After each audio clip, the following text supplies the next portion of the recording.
Hello friends, welcome back சித்தர்வாக் channel நண்பர்களே. இன்றைக்கி இந்த வீடியோவில் மிக மிக முக்கியமான ஒரு ஜோதிட தாள்களை தான் இப்போ இந்த வீடியோவில் அதிரடியாக பார்க்க போகிறோம். ஜோதிட தாள்களை அதிரடியாக பார்க்கறதுக்கு முன்னாடி எதை பற்றிய ஜோதிட தாள்கள் அப்படிங்கிறத சொல்கிறேன். எதை பற்றிய ஜோதிட தாள்கள் அப்படிங்கிறத தெளிவாக இந்த வீடியோவில் ஃபஸ்ட்டு தெரிஞ்சுக்குங்க.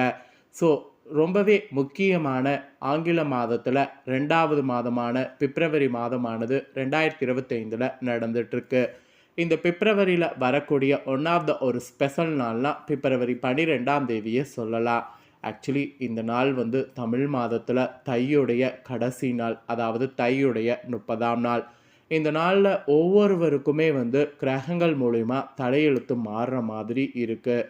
அந்த தலையெழுத்து மாறுறது எந்தெந்த ராசிக்கு மாறும், என்ன மாதிரி மாறும் அப்படிங்கிறத தான் ஒவ்வொரு ராசிக்கும் ஷேர் பண்ணிகிட்ருக்கேன். அதில் இன்றைக்கி இந்த வீடியோவில் விருச்சக ராசிக்காரங்களுக்கு ஷேர் பண்ண போகிறேன்.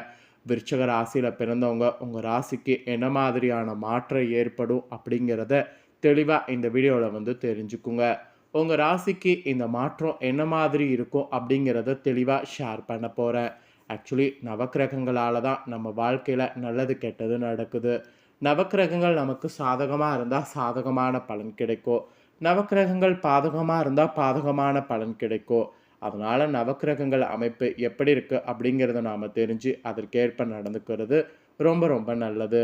நவக்கிரகங்கள் நமக்கு சாதகமாக இல்லைன்னு வச்சுக்கோங்களேன், கண்டிப்பாக நமக்கு நிறைய விதத்தில் பார்த்திங்கன்னு வச்சுக்கோங்களேன் பிரச்சனை வரும்.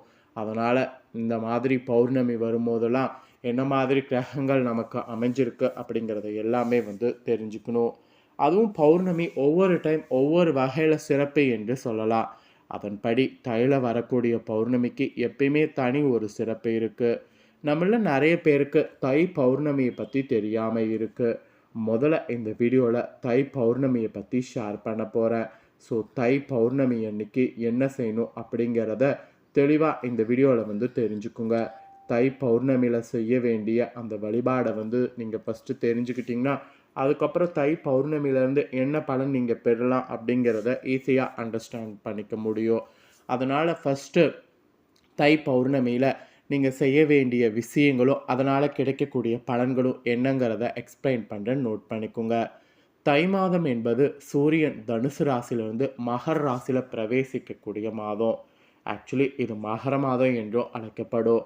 தமிழர்களை பொறுத்த வரைக்கும் நெல் அறுவடை மாதம் என்று கூட இந்த மாதத்தை அழைக்கப்படும்.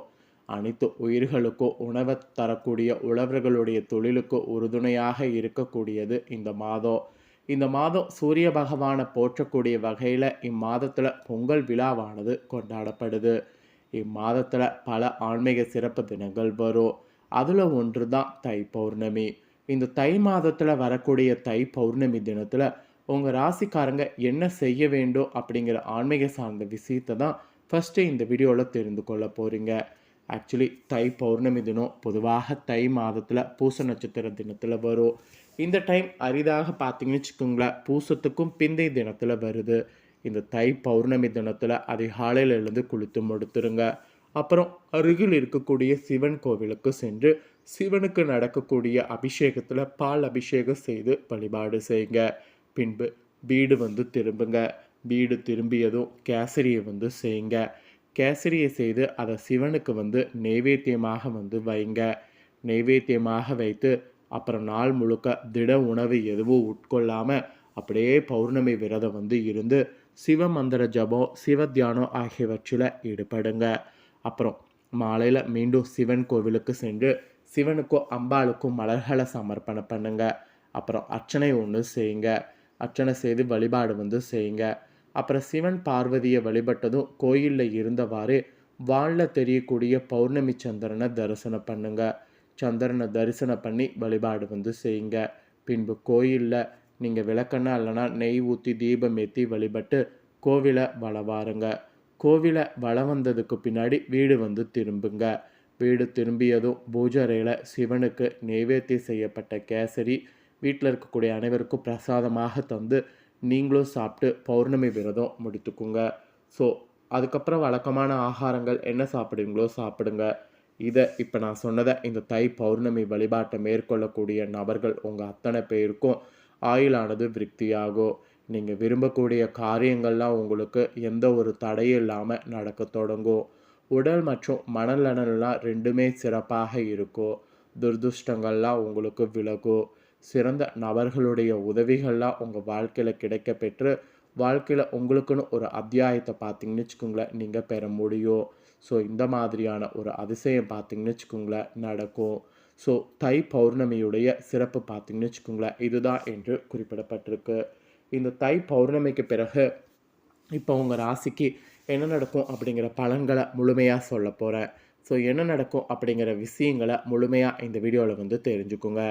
விருச்சிக ராசிக்காரங்க உங்களோட நட்சத்திரத்துக்கு ஏற்பதாக சொல்ல போகிறேன், என்னங்கிறத தெரிஞ்சுக்குங்க. ஃபஸ்ட்டு கிரகநிலை என்ன மாதிரி அமைஞ்சிருக்குங்கிறத சொல்லிடுறேன், அதை முதல்ல நோட் பண்ணிக்கோங்க. தைரிய வீரிய ஸ்தானத்தில் சூரிய புதன், சுகஸ்தானத்தில் சனி, பஞ்சமஸ்தானத்தில் சுக்கிரன் ராகு, கலஸ்தரஸ்தானத்தில் குரு வக்ரத்தோடு, அஷ்டம ஆயுள் ஸ்தானத்தில் செவ்வாய் வக்ரத்தோடு, லாபஸ்தானத்தில் கேது. இந்த மாதிரி தான் கிரகநிலைகள் உங்களுக்கு அமைஞ்சிருக்கு.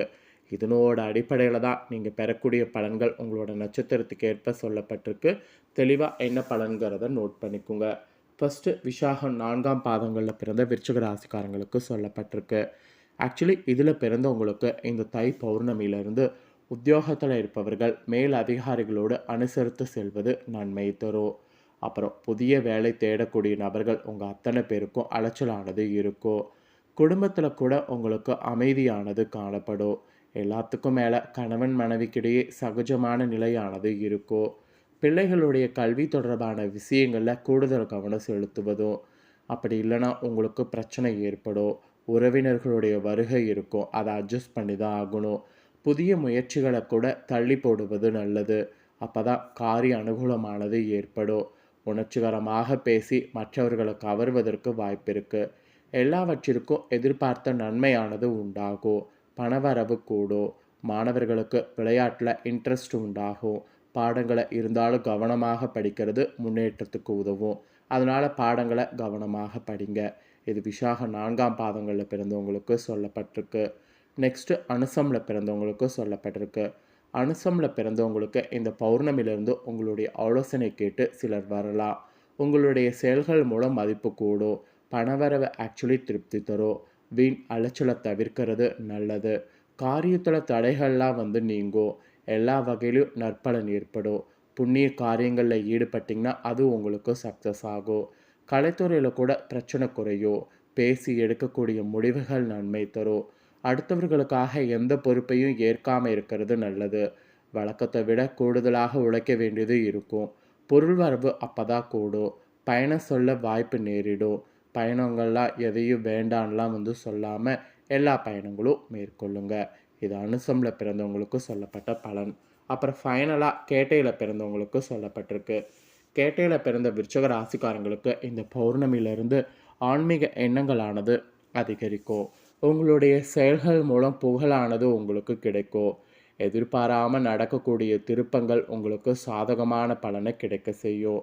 அப்புறம் நீங்கள் உல்லாச பயணங்கள் செல்வதற்கு வாய்ப்பு நேரும். அதனால் உல்லாச பயணங்கள் செல்வது ரொம்ப ரொம்ப ரொம்ப ரொம்ப நல்லது. குடும்பத்தில் நிம்மதி குறையும்படியான சூழ்நிலை உண்டாகும். கணவன் மனைவிக்கிடையே வீண் வாக்குவாதங்கள் ஏற்படலாம்.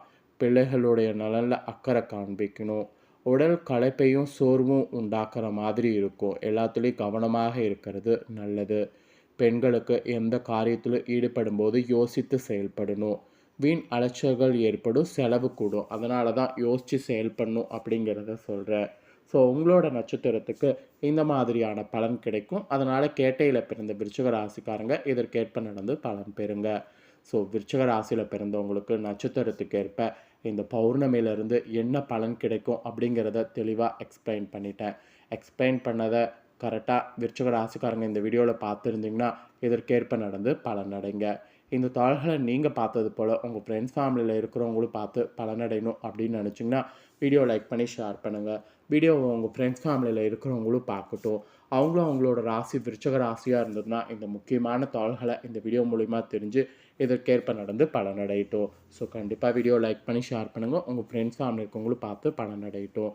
நெக்ஸ்ட்டு நம்ம சேனலில் நிறைய முக்கியமான வீடியோலாம் போடப்படும். அதே எல்லாத்தையுமே உடனுக்குடனே தெரிந்து கொள்ள மறக்காமல் நம்ம சேனலை சப்ஸ்கிரைப் பண்ணுங்கள். கூட பெல் பண்ண ப்ரெஸ் பண்ணுங்கள். அதை பண்ணிட்டீங்கன்னா நான் போகிற மற்ற அப்டேட்டான எல்லா வீடியோஸும் உடனுக்குடனே தெரிந்து கொள்ளலாம். ஸோ மறக்காமல் பண்ணுங்கள். நெக்ஸ்ட்டு இதே போல் சுவாரஸ்யமாக வேறொரு புதிய அப்டேட்டான தகவல்களோடு மீண்டும் இன்னொரு புதிய வீடியோவில் உங்களை சந்திக்கிறேன். ஸோ சப்ஸ்கிரைப் பண்ணி பெல் பண்ண ப்ரெஸ் பண்ணுங்கள். நன்றி.